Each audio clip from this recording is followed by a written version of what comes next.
Pernah nggak sih kalian pas mau jual emas kalian yang kalian beli dari toko emas, tokonya udah tutup.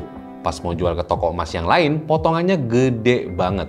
Nah, di video kali ini saya akan kasih tahu kalian kenapa itu bisa terjadi dan gimana solusinya.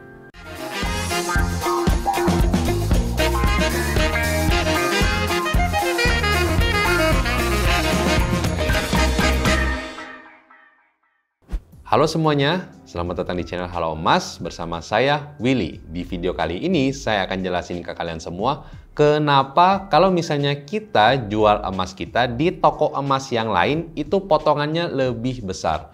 Pertama-tama saya mau jelasin dulu nih.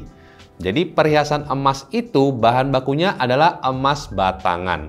Emas batangan diproduksi sedemikian rupa sehingga menjadi cincin, gelang, atau kalung yang biasa kita beli. Nah, proses produksi ini memakan biaya yang biasa kita sebut dengan ongkos bikin. Ongkos bikin ini biasanya hilang kalau misalnya kita mau jual balik perhiasan emas itu karena yang dinilai hanya emasnya aja. Mungkin sebagai orang awam kita selalu mengira bahwa setiap transaksi toko emas itu untung, baik itu beli ataupun jual. Jadi ada istilah toko emas tuh jual untung beli untung. Padahal enggak selalu seperti itu. Saya ambil contoh aja, cek di logamulia.com yaitu Antam ya. Antam menjual emas mereka itu udah ditambah dengan marginnya. Sedangkan mereka membuyback lagi itu harga emasnya aja. Kalian bisa bandingin harga di goldprice.org itu mirip-mirip sama harga buybacknya logamulia.com. Nah, hal ini juga berlaku di toko emas. Ada beberapa toko emas yang emang men-set harga jualnya itu agak tinggi, walaupun mereka harus membebeknya juga dengan harga yang lebih tinggi ya, karena kan harganya juga sesuai pasaran. Nah, tapi mereka sudah dapetin keuntungan dari harga jual yang tinggi itu, walaupun mereka membebeknya dengan harga modal, ya udah sih nggak apa-apa, tapi at least mereka udah jual dengan keuntungan yang lebih banyak. Pertanyaan selanjutnya, kenapa kalau misalnya kita jual emas ke toko emas yang lain itu biasanya potongannya lebih gede? Apakah toko emas tersebut curang? Mari kita bahas satu persatu ya. Bayangkan kalau misalnya kita punya toko emas. Toko emas kita beli bahan baku atau emas batangan seharga 100.000. Kemudian kita olah sedemikian rupa hingga menjadi cincin. Nah, cincin ini kita jual ke customer itu harganya 120.000.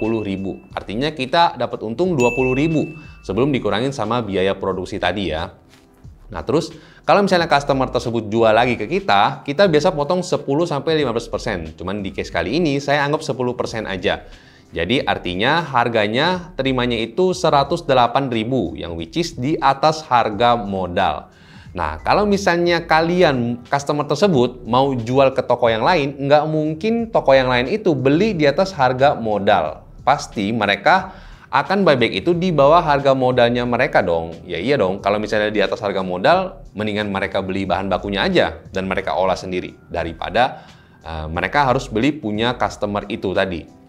Nah, itulah kenapa kalau misalnya kita jual ke toko emas yang lain itu biasanya potongannya akan lebih gede karena perhitungannya kurang lebih seperti itu.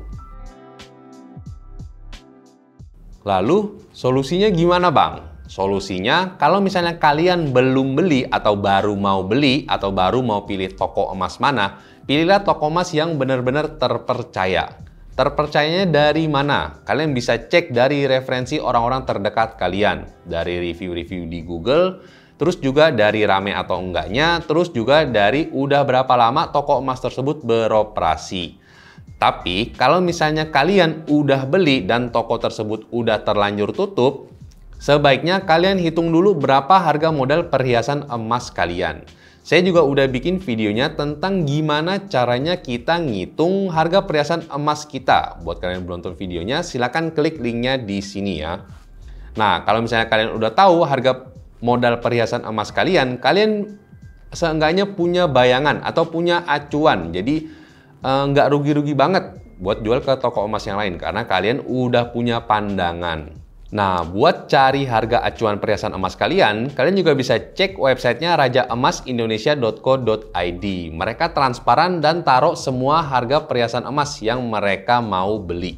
Kalian bisa jadiin itu acuan, dan kalau misalnya harga toko emas yang lain lebih murah dibandingkan dengan harga Raja Emas Indonesia ini, ya kalian jual aja langsung ke Raja Emas Indonesia. Sebelumnya gue juga udah bikin videonya tentang jual emas tanpa surat di Raja Emas Indonesia ini. Buat kalian yang belum nonton videonya, silahkan juga klik linknya di sini ya.